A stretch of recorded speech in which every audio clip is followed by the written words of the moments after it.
Hey everyone, Romans is here and I'm back. I'm back with another guest, with another conversation. And this time I'm doing it a little bit differently. I don't know, I've been saying that repeatedly over the past several times, but I feel like I need to continuously be reinventing the type of conversations that I'm having with guests. And at the end of 2021, I felt like I've exhausted the topic of marketing or e-commerce because I was kind of doing it for the sake of our business brand awareness. I felt like this is not exactly what I want to do with interviews or with this sort of idea of getting people on the show and having conversations with them. So instead, I decided to stop limiting myself and start having meaningful conversations with interesting people. So this time I decided to invite Christian Hope. I've known Christian for quite some time. He's an entrepreneur. He is a fractional CMO and advisor to several e-commerce brands. But what are we going to dive in is his story and some of the principles and values that he shares that has helped him to go through some of the internal and external challenges. And I think a lot of us need that kind of North Star in our lives and our businesses to kind of rely on. So without further ado, please enjoy. I know for the fact that you've done quite a bit of stuff in your life and in your business. Everything from as I'm looking at your bio right now, and I actually had no idea that you were involved in advisory roles as well. So you're a CMO, right? You're a fractional CMO right now. Yeah. It was a while ago that you finished your journey with an e-commerce D2C brand. With Waterdrop. And now you're a fractional CMO to D2C startups, or is it not limited to D2C? Are you working on At the moment I work with two brands, D2C startups, you could say, scale ups, depends. And also started a YouTube agency. Yes. Yeah. Cool. And that's more than enough. So I can imagine. The thing is, I had to get rid of, I had a lot of interesting inquiries, but had to say no. Otherwise, it's not right. You only have 24 hours. It is true. Actually, so it's you're still sort of splitting yourself into a few things here and there, especially being an advisor. You work. So actually, can you explain to me what an advisory or like a fractional CMO? This is already on the record. Yeah, it's already on the record. Yes. Okay, great. Yeah, I mean, everything was not really planned. So, but I spent the last 2.5 years at Waterdrop. I came when they kind of just got started with online. There was nobody in there, and then I helped them scale the last 2.5 years, expand internationally, and then it was kind of time for me to change. And so I didn't really know what I wanted to be doing, and I had an offer for a CMO position, and that didn't really work out. And so because of some circumstances, and then I just, after 1 week, I decided, okay, I just got so many inquiries that I said, okay, I'm just gonna go my own way and kind of still want to work with those brands in that role because it was very exciting, but not do that full time, but work with people that I worked with before. So basically less operational, more on a strategic guidance side, and just take everything that from my experience in a condensed package, and help those brands to grow. Basically, yeah. Right. How? So, because I've got a couple of consulting clients myself, and coaching, consulting, advisory, whatever it is, it involves I guess, a very custom or bespoke approach to the business you're working with to the person, or the founder that you're working with. How do you manage that? Because I'm constantly thinking about I wouldn't say time management, but I'm trying to figure out what would be the best. How do I add the most value in a given period of time when working either with a startup or with a person? So what's your take on it? Yeah, it's super tough, honestly. I mean, I'm very outcome driven, not really time driven, and I really had difficulties changing. I think in my previous role in a startup environment, you still have this situation where you are kind of having to show face time, and your mind just switches to, I need to be the last one to leave because we're not reaching our targets and everything. So I need to be showing that I'm hardworking. And you sit in the office at 10, then later at 11, at some point at 2 a.m. and you're absolutely not productive at this time. You get up at 8 again, so it makes no sense. And I think switching from that mindset, because I think in my heart I'm not an employee, was a bit tricky. But I think it's you can be super effective, and the thing is you just need to be very outcome driven and not start clocking hours or so, because it makes no sense. You can work 4 hours on something and not have the same outcome as if you do it like in half an hour, in 1 hour. So I think that's super important. Just change mindset. Is that with is it when you work with people? Do you try to I guess influence them, or do you try to communicate the same idea to people that you're working with in a sort of a advisory role, or how do you find it? Yeah, our advisory is probably even more concentrated. So for me, advisory is then, if there's really like an internal team and they know where they're going, they have all the capacities to do it in-house. And it just from time to time want to have a checkup and see, is this the right thing to do? Is there anything on the market that you see that we should be doing or should be doing differently? So that's more like a guidance role, while, fractional CMO, I still see it as, building teams, training teams, steering the whole company in the right direction, and being definitely more involved. Right. That makes sense, because that's what I'm experiencing as well. There is I've sort of, I guess, brought myself up in a way. Also, there's always has to be an objective or goal. Otherwise, time is spent in a more or less meaningless way.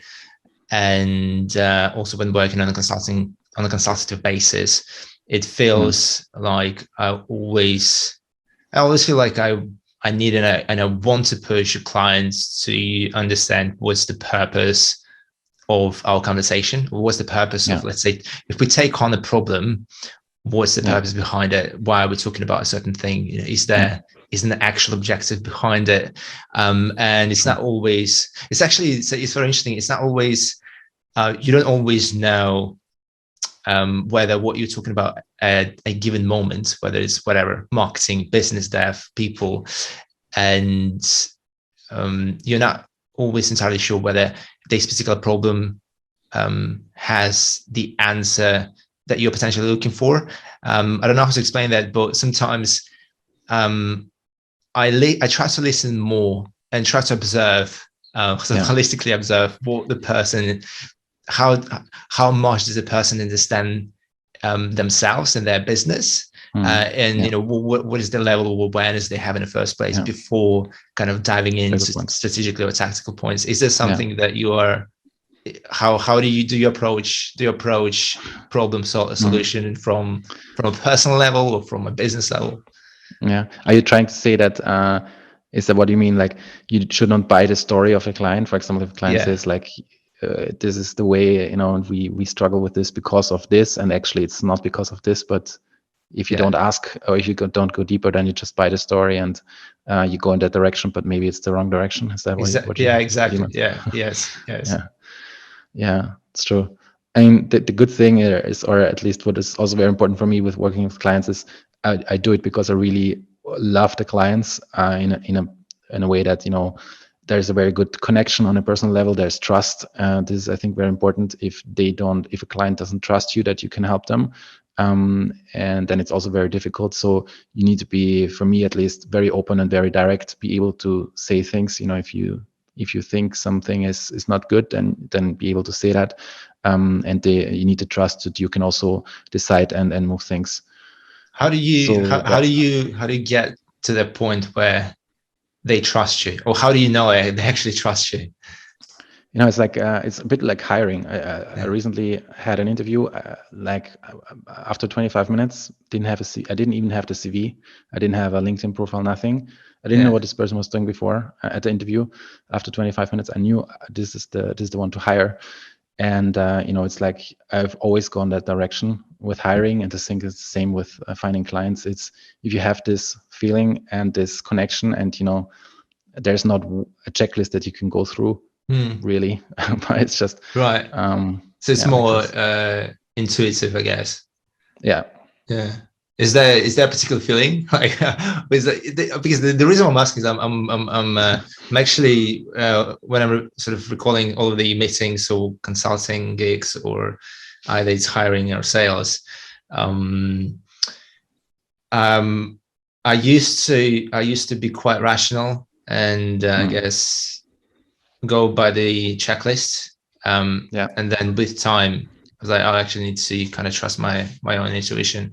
I particularly feel it sounds a bit weird, but I feel there's a certain feeling in my stomach. I don't know how to explain that, but if it's like, this the right person, it's going to be fun. There is a high chances of having a really fun, either business or team relationship. Definitely, Is there? I guess going back to the point, what I was trying to figure out is, with regards to kind of helping and understanding what the problem is when you're consulting other clients.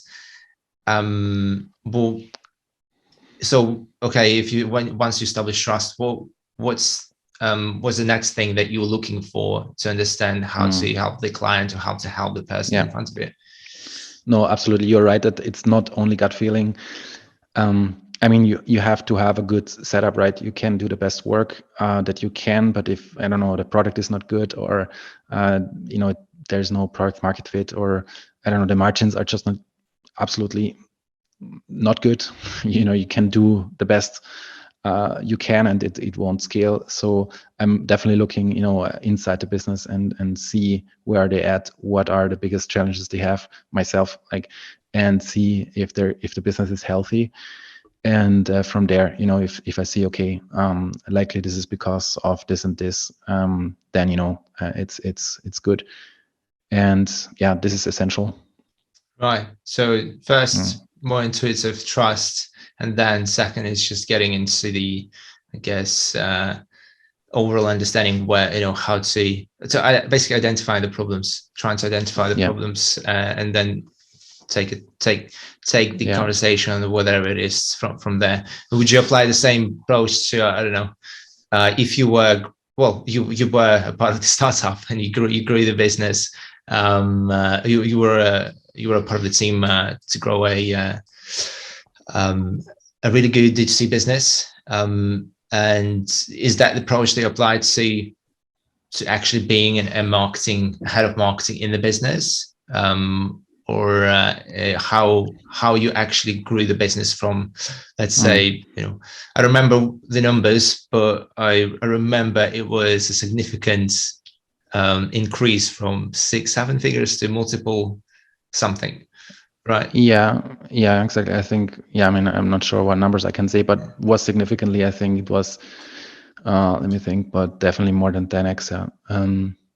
And I mean, it depends, because, you got to work with what you have. So if you're within a company, you can't really, that's also the struggle I had, to be honest, a bit. You can say, hey, take care of the margins, because with the lower margins we can't work. For example, the core product had very good margins and others, additional accessories didn't, and the share of accessories being sold was increasing.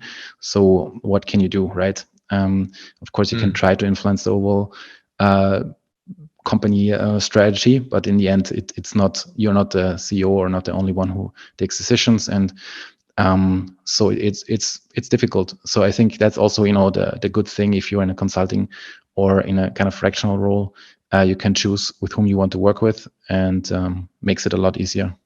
Yeah. So it's getting the resources right, understanding what are the resources needed. It's actually something that I've learned from multiple people, but the more I talk to people like yourself, it kind of feels apparent that the steps to identify problems or growing a business, identifying a problem, solving the problem, growing the business, is typically about identification of problems, identification of resources, and then resource allocation, and then making sure that you're spending your budgets basically efficiently. I don't know how sort of your evolution. Actually, I'm curious how your evolution happened from being a marketer or getting into the marketing world to growing a business to getting out and becoming an advisor and running your own agency. But I felt like I was starting with copywriting, just focusing on direct response copywriting with some sales background. And from then on, kind of evolving into a consultative position where the agency or the teams that we have, they're basically the custom resources that we allocate depending on the situation.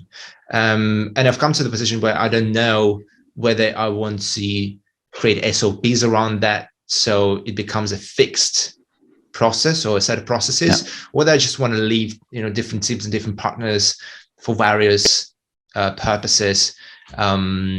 And so the evolution happened from focusing on one thing and then kind of expanding into a person who just identifies problems and brings in the resources to fulfill them. Cool. Now, interesting. I mean, I started during school already, like developing websites. I mean, I'm not a developer or anything, but that was kind of specialty, and then went into performance marketing, PPC and everything. And at some point, you realize that this is only one part, as mentioned, right? Like a few years ago, it was easy. You could just set up Facebook ads and you were good to go, right? Everything works. Now it's become much, much more difficult over the last years. And you just have to also broaden your horizon and think in different ways. It's not just setting up and go. And so you have to be better. And I guess that was also the reason. You just need to make it work at some point, especially if you're on client side. At the agency, when I was employed at the agency, I could just tell the clients the seasonality, I don't know, all kinds of excuses why something didn't work.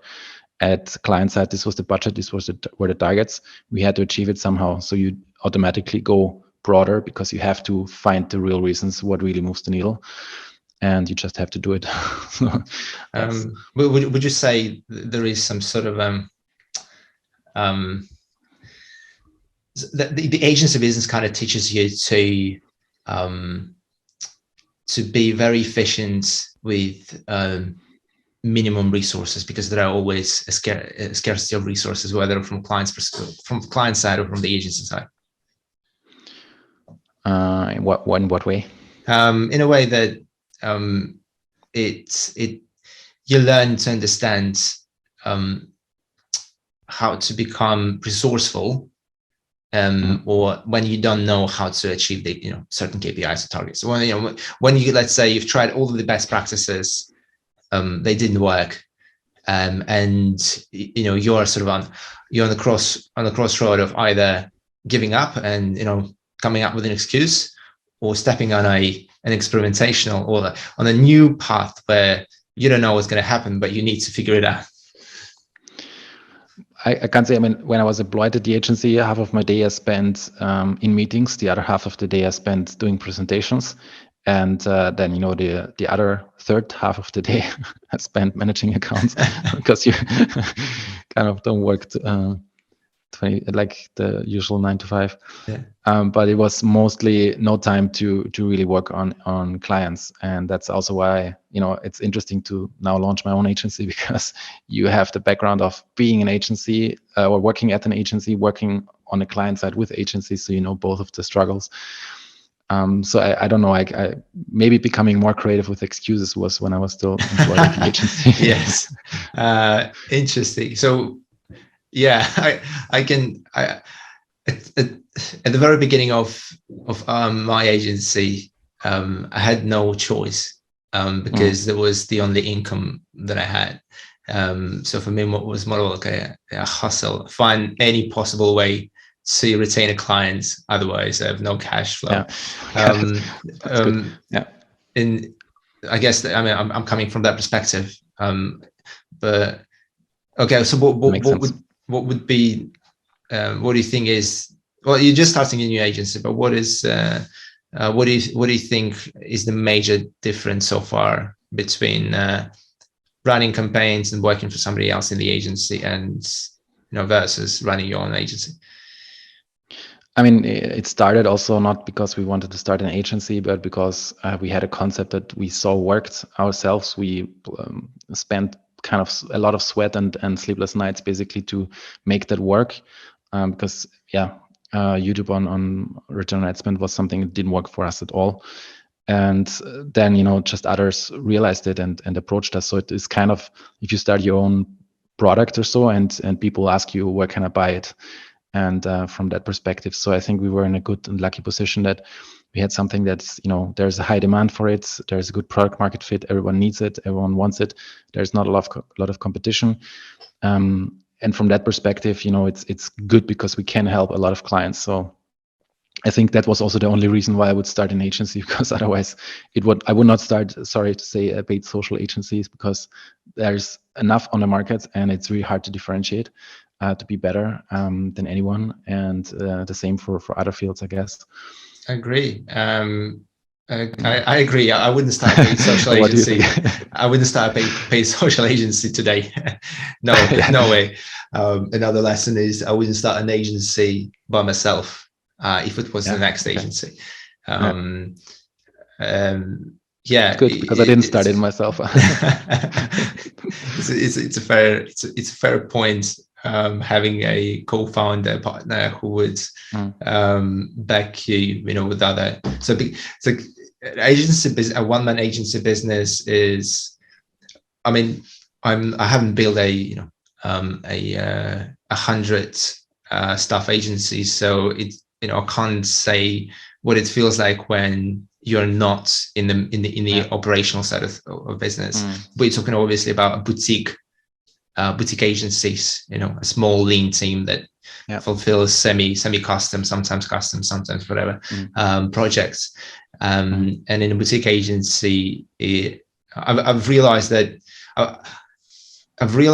I was in a boutique agency when my ideals of what the agency should look like were crushed, and my ideals were all about running a multi-global agency with offices all around the world, because this is this is what I saw on the internet. Like, if you start an agency, this is what you get, right?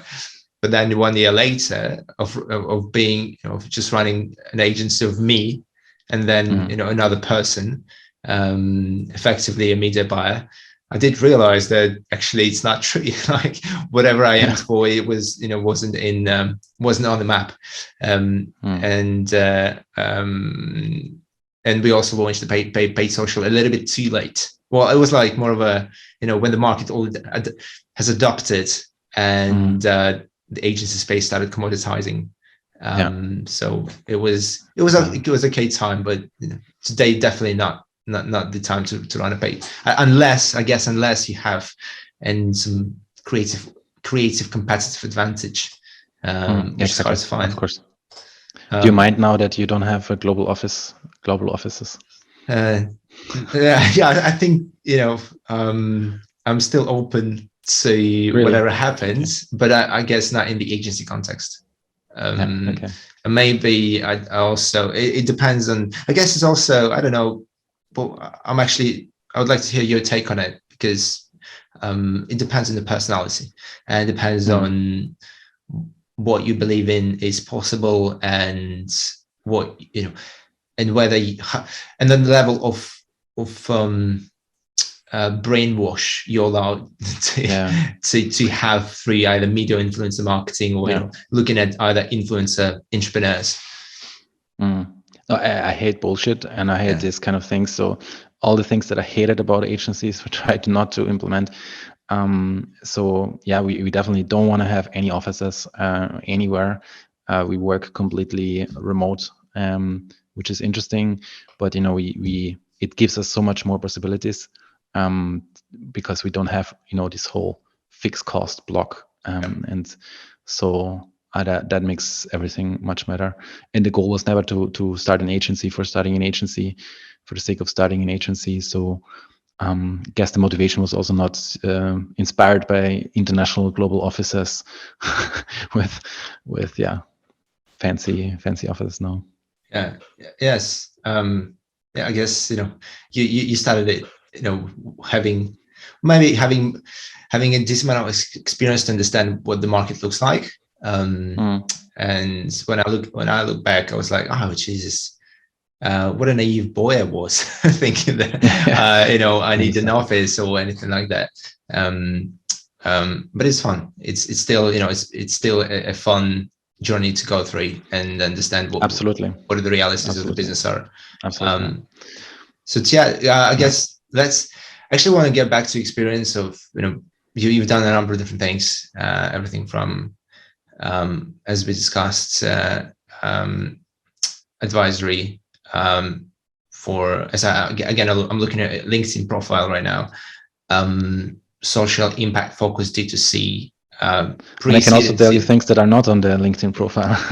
Yeah, that's more interesting. Let's dive into what you have not put on your LinkedIn profile. So, I mean, because I very much relate with your story when you said you started your agency and after 1 year it was still you and the media buyer. I was at school and I didn't want to study, and so I didn't want to have a job. So I just thought, okay, no problem. I can start as a freelancer with zero experience, zero clients, which was stupid and also great because for 1 year I really didn't earn a lot. It was hardly surviving. And I was literally cold calling companies from the phone book saying, hey, do you need a website?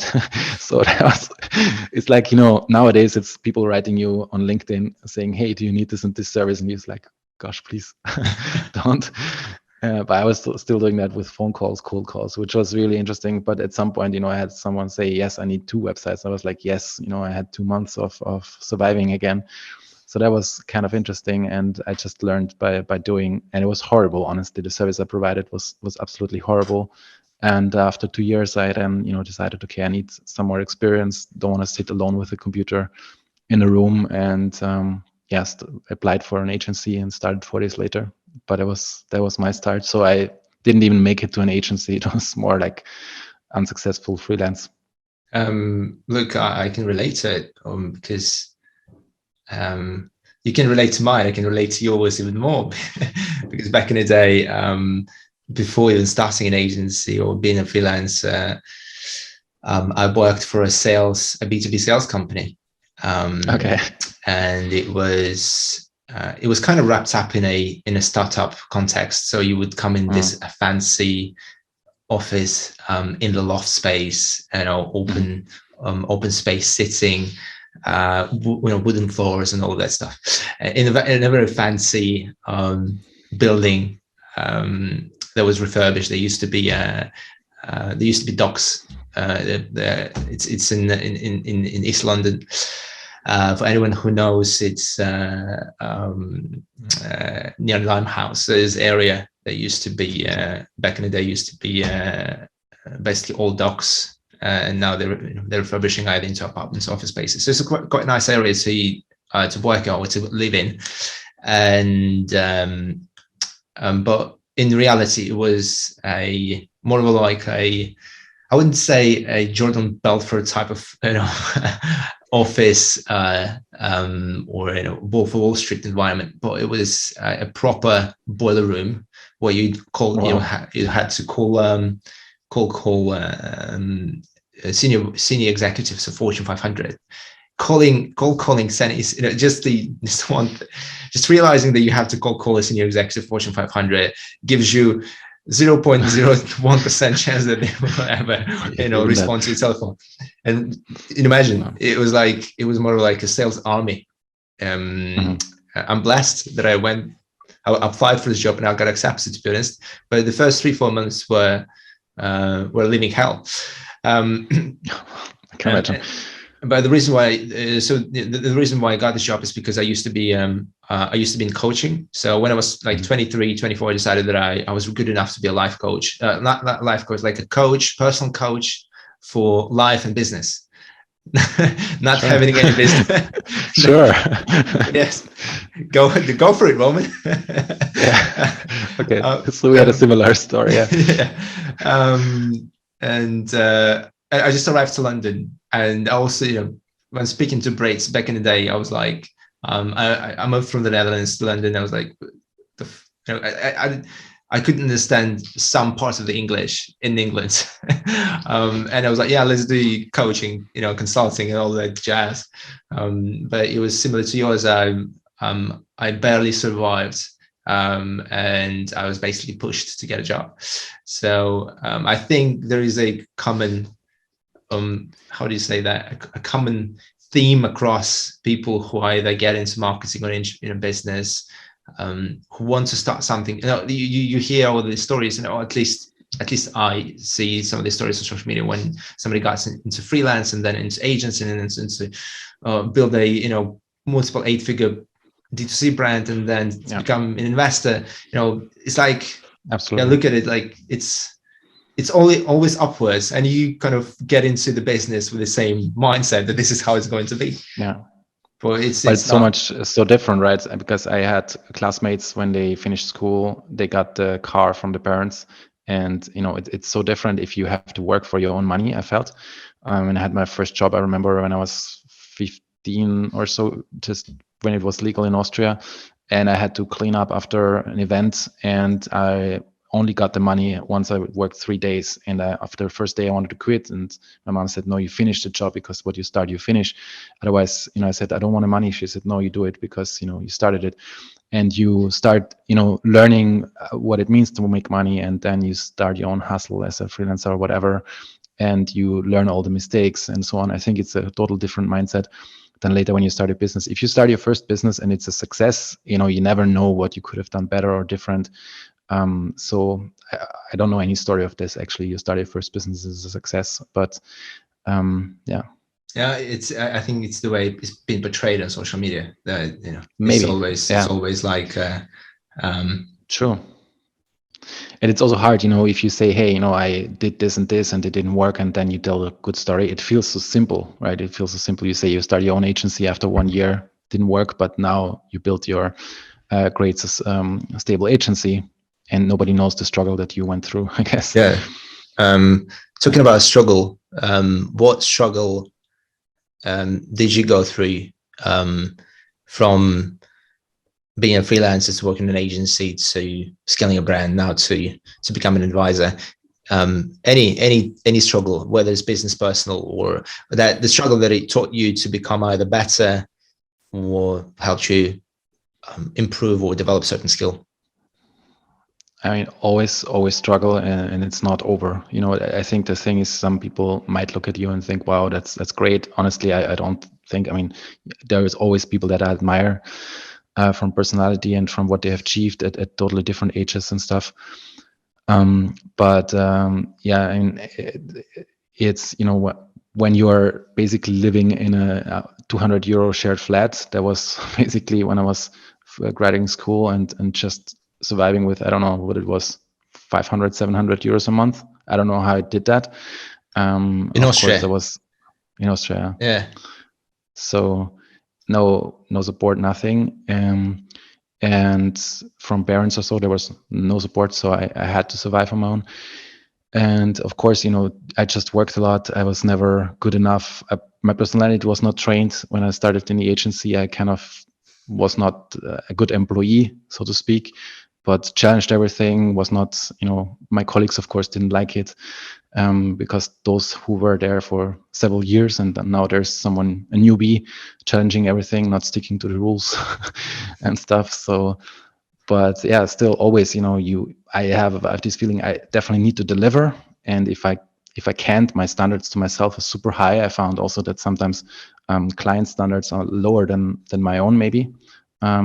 So I always feel like I could do more, I could do better.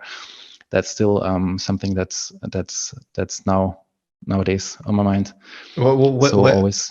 If you don't mind me asking, where do you think that comes from? A sense of is it a sense of responsibility? Would you say? Yeah. Where do you think it comes from? It's a good question. I don't know. I should probably talk to a psychologist about it. I don't know. Probably it's a characteristic. I don't know. What do you think? Yeah,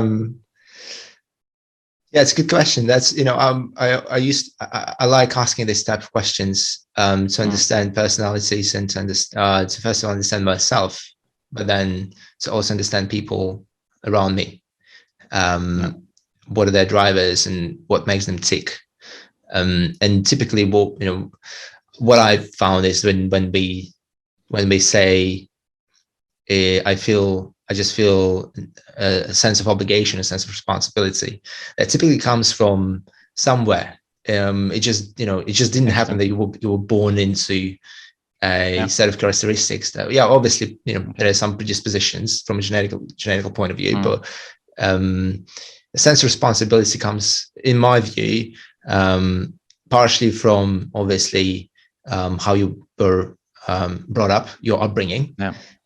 Parents, but also it can come from traumas, whether it's traumas in childhood or traumas that you went through that people are going through in their teens, and sometimes it's for this to avoid a certain event. So the trauma was so high, psychologically, emotionally, that a sense of responsibility can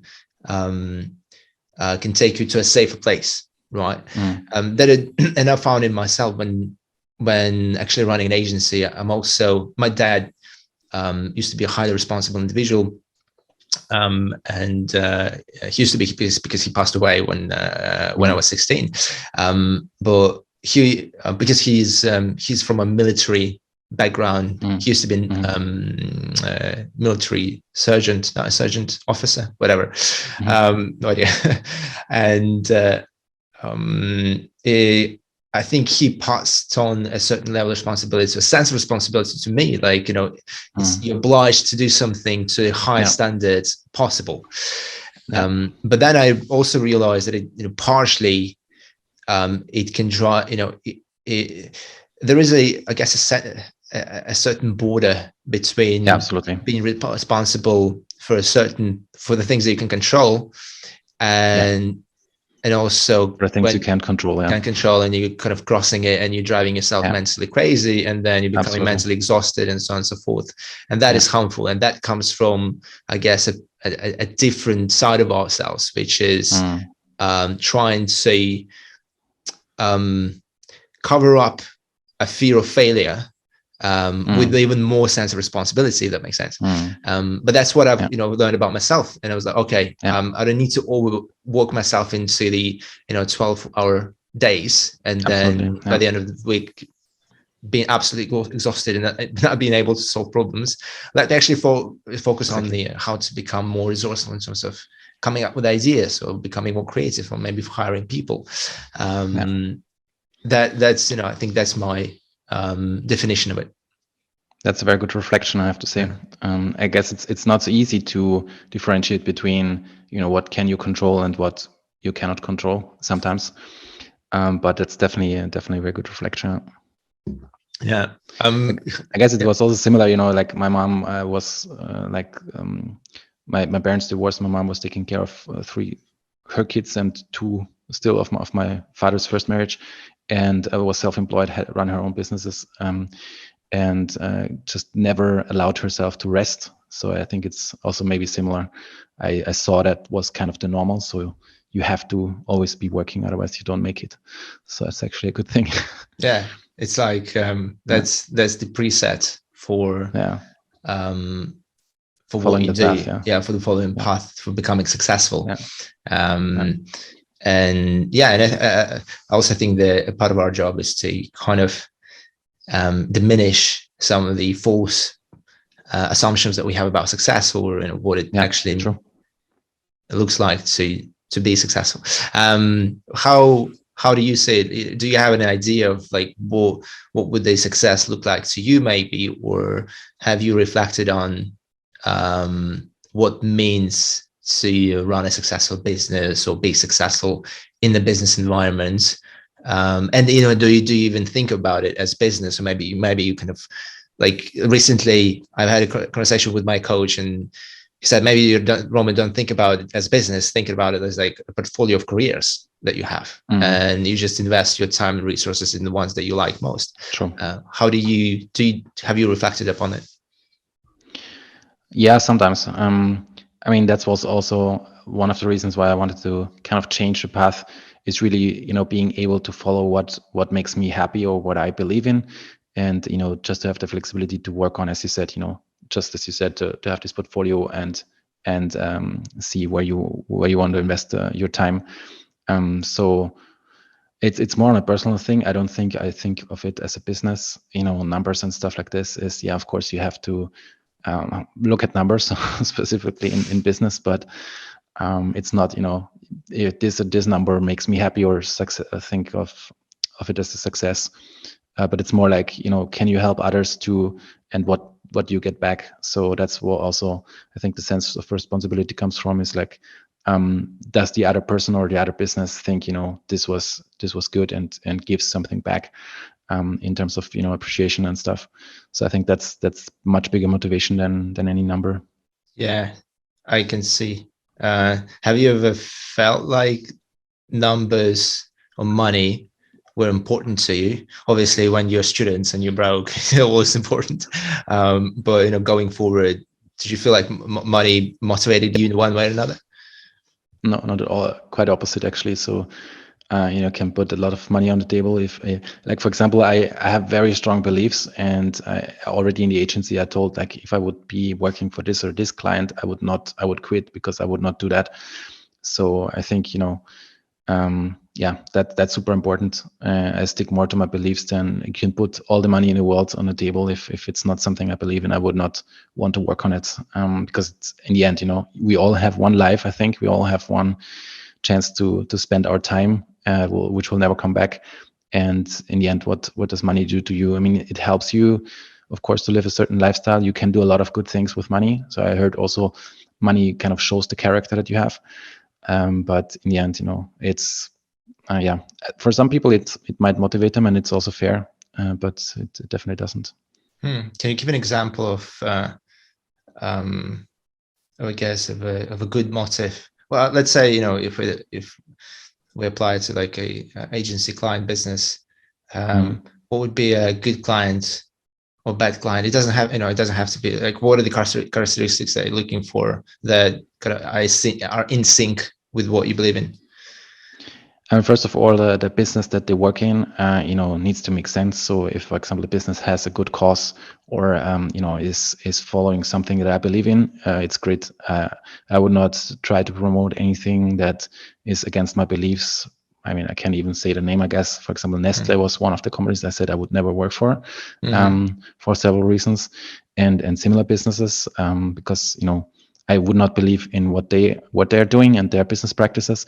So I think that's really essential. And then, of course, also the team, especially if you at some point have employees, and you have to have a good client relationship in terms of communication. If the client is if that doesn't work, from an agency side, I don't see any reason why I would work with clients like this. On the opposite, if there are clients that are super grateful for all the help and everything that you push forward, and also have to say, if they pay on time and stuff like this, make the relationship good, then that's good. I once saw, not too long ago, one post on LinkedIn was really interesting and made me think.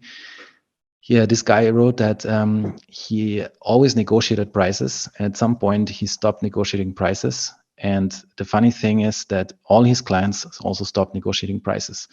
And I thought that's super interesting because my previous job, I was always pushed to negotiate, negotiate, negotiate. And what you're actually doing is also cutting in someone else's margin. And now being on the service side, I understand how that feels because, you know, you kind of working for free or for less. And why would you do that? And so that's also one very interesting perspective. You know, how do you value someone else's services and time and input? I don't know what you think about that, but it's a good topic. There's a lot to think about, to be honest. Talk about them. Yeah, I also believe in a set.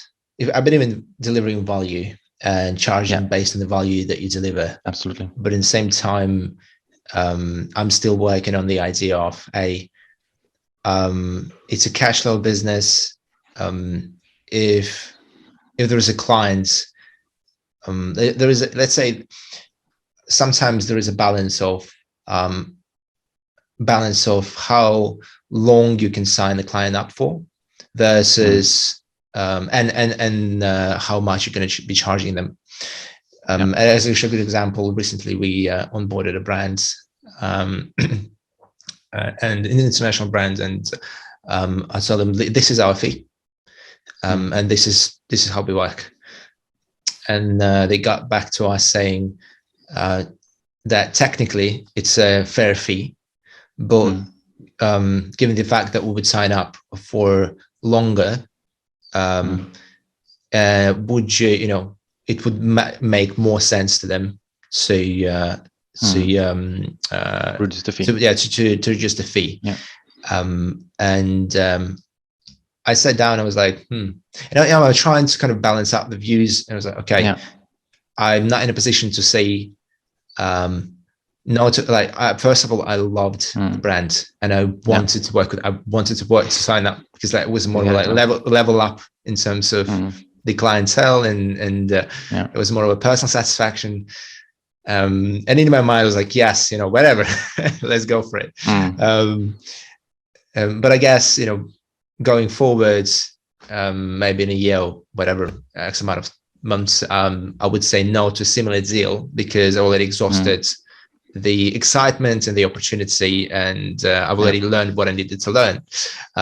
So a part of the equation is also, I guess, experience, new things, learning, personal education, and also I actually found the same for that. It's applicable for the team in a sense that there are some people that join the company because they want to get more money, a higher pay. So I believe in the opposite. I believe in giving interesting, exciting work. And strangely enough, you attract higher level talent to yourself because they want to work on a perhaps more challenging or interesting project. Interesting. I mean, I can just say personally, like, I stopped negotiating at all. I mean, I know that, most of the time you can negotiate something if you have a service provider for yourself.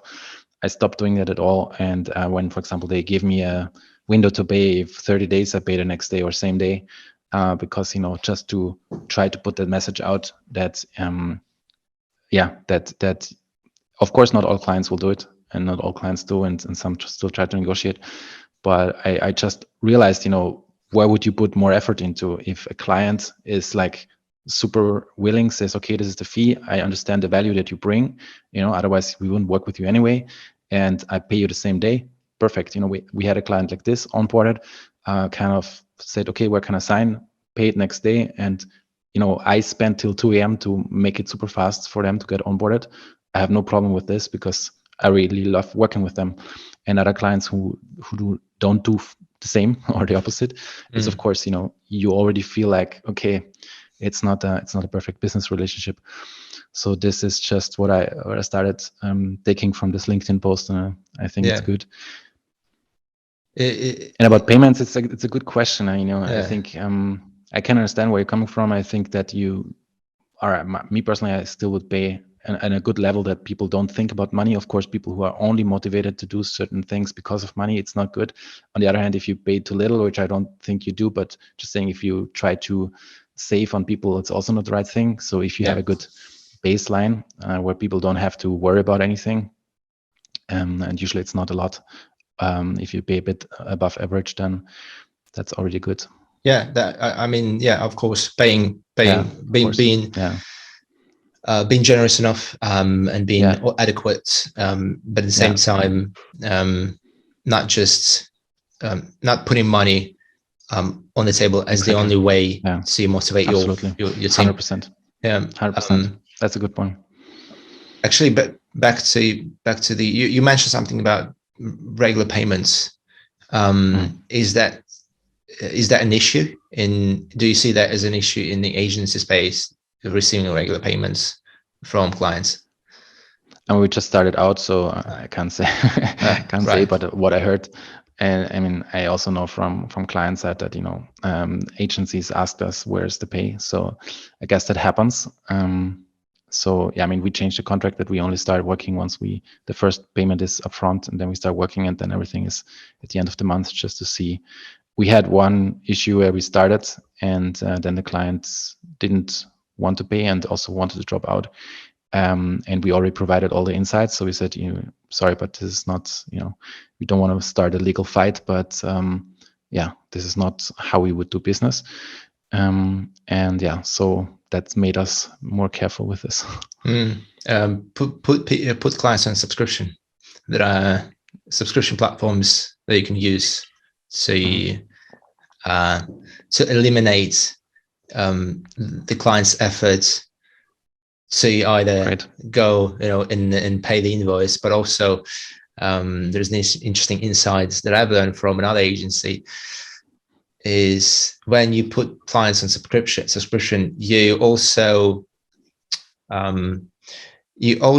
diffuse I would say their I wouldn't say diffuse, you could have eliminated the thought process around them evaluating whether you are worthwhile to pay to, regardless of the results that you deliver. It's like they don't even think about it. It's just money being taken out of the account. So I was like, that's actually, yes, it's true. We are all human. At the end of the day, when we pay something, that pay. I think the relationship with money is a fascinating thing.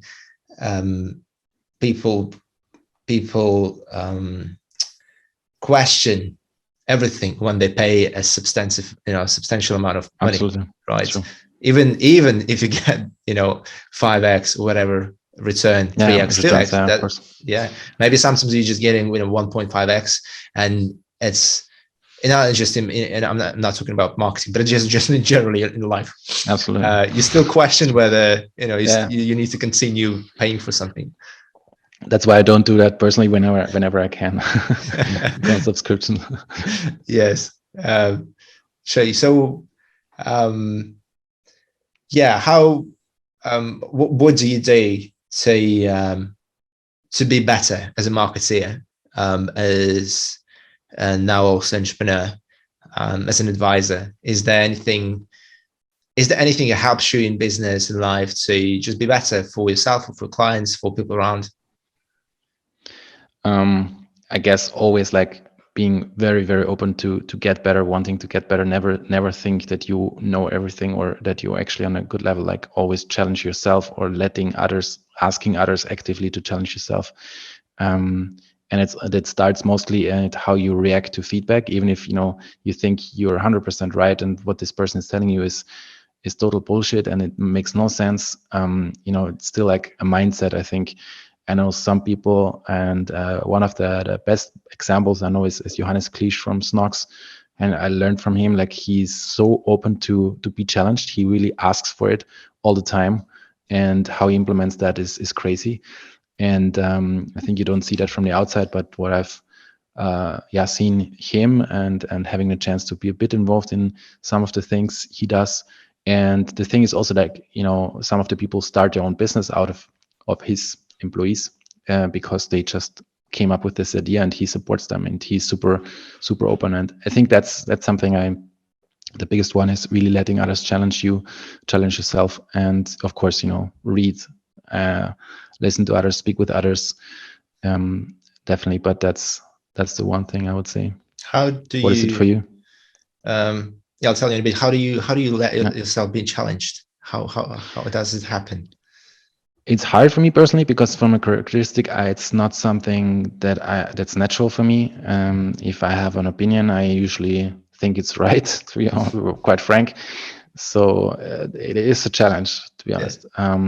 But you just need to make yourself aware of it, and then kind of say, no, you want to do that differently, and try to understand where they come from and consider that point.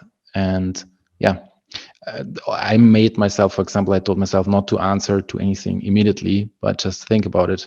And that helps, when I'm in this position to say, oh my God, what is this person suggesting? Makes no sense. Not saying that, thinking about it, coming back later, or, letting some time pass.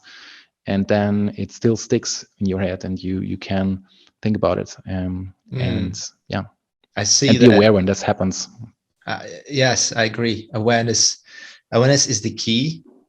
So yeah, to pretty much not just understanding how to read yourself and how to read your response, or how do you react to whatever people say. But I also see that on LinkedIn quite often when that's what I think, I've come to the point where I've become bored talking about e-commerce, and not from the perspective that I've learned everything and I'm like, oh, that's it, man, I'm done. I know everything.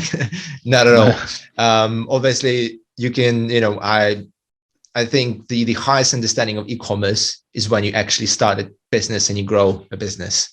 That gives you the best perspective versus being a highly specialized in something and being an expert without having any experience of actually building a business. But I guess both sides have pros and cons. But the point is that when I see when actually I saw you, I actually spotted your comments, and they have a certain character.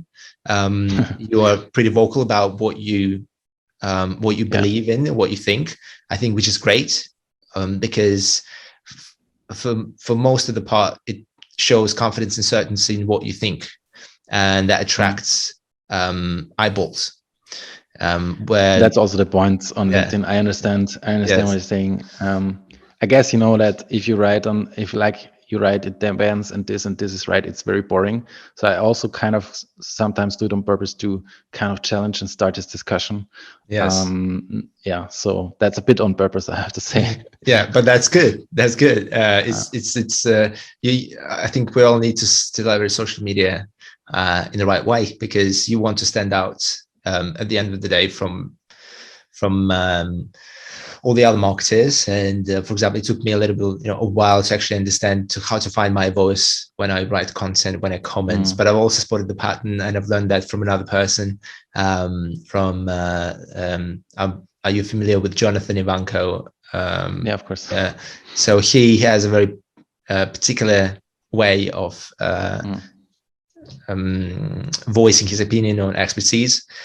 And I was like, yeah, actually that works. If you are just being decisive about what you say, but the thing is that you still need to bring value. Of course, you can be decisive about bullshit.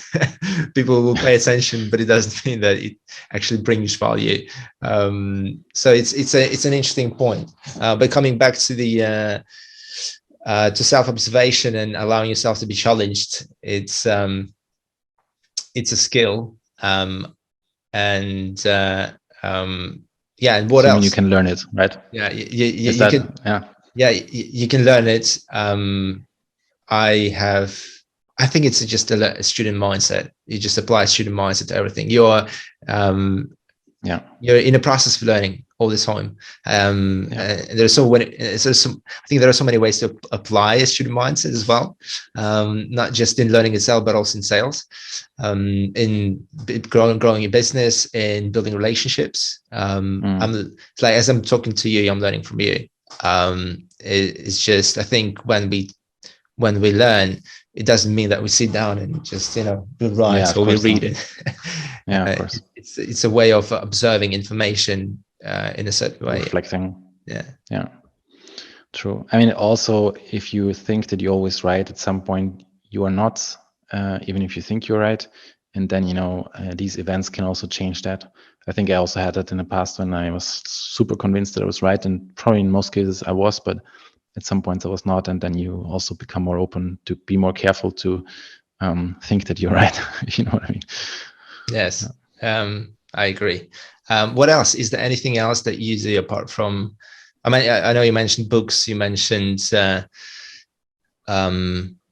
networking. Is there something that you mentioned as well? Or is there anything? Definitely. I'm also, I hate reading, to be honest. So what I do is I listen, and I love 2x speed because you just can get much more done. So I do a lot of audiobooks and stuff. That's much better than listening. How do you? I tried 2x. It's impossible. How do you do that? Really? Yeah. You start with 1, then you go to 1.2, you go to 1.5, and so on. And do you remember? Sometimes. I mean, then when you need that, do you recall the information that you've consumed? So what I found is that if I listen to normal speed, then after some time, my thoughts wander and they go away. Think about something else. But if I'm on 2x, I really focus, because it's not that I can do maybe repetitive stuff like driving a car or stuff, but you really focus. And at that point, of course, if there's something super interesting where I think, okay, this is so genius, I need to write it down because that's something I can implement, then I pause, make a note, and then I continue. But otherwise, yeah. I really focus when I listen to 2x.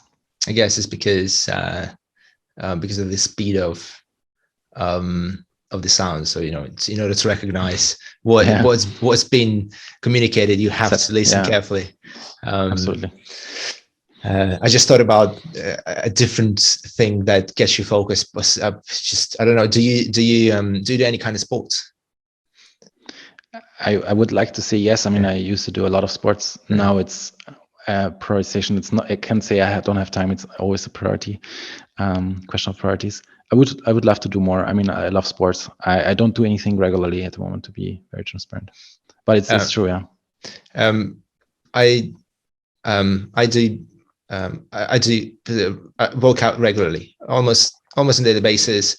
It's more like a mental habit, really, and an additional therapy, I guess. Yeah, that's great. And are you familiar with bench press, or or deadlifts, or squats type of exercises? Yeah, generally speaking, yes. So when you're squatting, you basically with your bar, sitting down and standing up, and when you do it, when you kind of go heavier than you typically do, it forces your mind to focus a lot on how you're doing the exercise, and as a result of that, you don't think of anything else, because you put so much stress on your body that it puts you in a position so you actually just focus on one thing: how accurately you're doing the exercise, so you don't f up your spine or whatever. Yeah. And there is, I had this discussion with someone about the fact that you can go as far as make it quite spiritual, where mindfulness and being in the zone and being focused is becoming an act of some sort of spirituality, because it helps you to develop your mindset, develop your focus, and be in the present moments. And it's interesting to be, because you've mentioned that 2x forces you to focus. I think it's also about emptying your mind and allowing the cup to fill up, or as Bruce Lee said, there's some fancy quote about a filled cup or something. Empty your cup. Yeah, here we go. Um, It's true. And I also read that, if you read or learn or speak about something when walking, then it's kind of more automating. You learn, you observe better in a better way. Because I think your body's in a move, and it's easier than if you, for example, sit down and have to study something. So yeah, I think also, yeah, it's. I agree. It's definitely helps you learn better, or I guess digest information yeah. in a more effective way. So what are your plans to do? What's next for you? Obviously, it's agency. Obviously, it's more advising, I guess.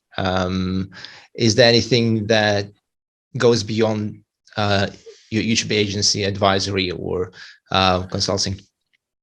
Definitely. I mean, agency, it happened. Advisory, it happened. It was both not planned. So I'm definitely, networking with different, very interesting people. LinkedIn is amazing, I have to say. The kind of people you meet. I met very cool people. I can't say much, but also in talks with some that, really, really interesting. So at some point, maybe also starting something on my own, like a D2C brand is definitely on the list. So yeah, let's see where it goes. Still, you believe that getting into D2C is a good move? That I wouldn't do it to build like a unicorn or something, but I would do it to really prove that, and also accept the challenge that it's really, really hard. I'm absolutely with you. D2C now is super hard. The good years were the last 3 to 4 years maybe. Yeah. We're getting into the point where you need to know a lot about everything, not just a little bit of everything, but a lot about everything. Yeah. Right. Okay. Maybe as a last question, what is there anything that you've learned throughout your live business career that you strongly believe in and kind of helps you to stay on the right path? Maybe it's an underlying belief about what you believe in, maybe it's set of values, maybe it's some other external events, or maybe it's a certain vision, because at the end of the day, I believe I personally believe that we don't think enough about why we do what we do. Absolutely. And up to the point that it becomes a daily sort of a daily rat race. And there's a big promise on the internet from business gurus or life coaches, whatever, that they will give you a checklist how to get out of a rat race. But I personally believe it's more to do with how you perceive life, or through which lens you look at yourself, at life, and why you do what you do. Is there anything? Maybe you're just discovering it, maybe you're learning to understand yourself even better and understand your purpose, or why you want to launch a D2C brand, why you happened to have an agency. That's a very good point. I mean, one thing, it's always like, I'm very direct person. I can't lie. Everybody knows that in my face. I mean, it's a good and bad thing, but it happens when I speak to people and they're just talking bullshit, and they see in my face that I think they talk bullshit. So I can't hide that. Happened to me often. But so I definitely always stick to my what I think is right. Otherwise, I can't, like, my body reacts. It's interesting. So when I was a child, my mom always gave me this book. It kind of tells me, what certain injury or certain illness is actually, like, what it actually is, not the physical reason, but the emotional reason. And I, over the last 2 years, I had 2 times broke something. So I broke my spine on a kite accident, and then I broke my leg in a motorbike accident. All is fine, nothing to worry about. But I was like, okay. And then, when I read the book, it was like, okay, maybe I need kind of a break. And, then this can also lead to a breakthrough. And I was like, okay, maybe I should start again listening to signals like this. And what you said is definitely really, really important, just to kind of reflect, take a step back, take time for yourself. It's something I'm still not doing enough, but something I'm working on. I also started again, using Headspace and just really finding time for yourself, reflecting, taking a step back and questioning yourself, not just following the path because you're on the path and you actually think that where you want to go is because everybody is going there and everything is golden there. So really think about that. I think you can never do enough, honestly. Yes, I so much agree. Questioning everything, questioning yourself, questioning the path you're on. I think it's a never-ending process of questioning and answers. I think it's a good point to finish the conversation. Great. Yeah, Christian, thanks a lot. It's been a great pleasure. It was. Thanks very much. I was able to get to know you from a different perspective. Same. Thanks for that.